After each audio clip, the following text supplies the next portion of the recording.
কেনতা গাড়ি চলছন? আজি হচ্ছে ছুটি দিনটা ড্রাইভর পাই। আচ্ছা আচ্ছা। রবিবার দিন আর বাকি ছুটি দিন মানে ড্রাইভরকে ছুটি করে দেছি, কাହିଁକି তার বি পরিবার অছি, তার বি জীবন অছি। তেণুকরি মোর ছুটি লা দিন মু ড্রাইভরকে ছুটি করে দেছি, কিন্তু তার দরমা কেবে নেই কাটে। আর ড্রাইভরকে ড্রাইভর ভলিয়া নেই দেখে, ড্রাইভরকে মোর নিজের ভাই ভলিয়া দেখছি। সেদিকে মোর ভাইকে মুই রবিবার দিন কিংবা ছুটি দিন মানুষ মোর ছুটি লে তাকে ছুটি করে দেছি।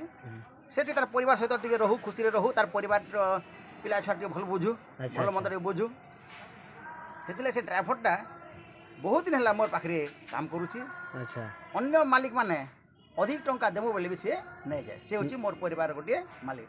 তেণুকরি বসর মালিক এবং ড্রাইভর এମାନେ পরস্পর মিলিমিশিকি রহবার। যদি তাকে যদি ড্রাইভর ভলিয়া দেখলে নেই চলে, তাকে ভাই ভলিয়া দেখলে সে মধ্যে নিজের গাড়ি ঠিক ভাবে মোর গাড়ি ভাবি করে চলাবার।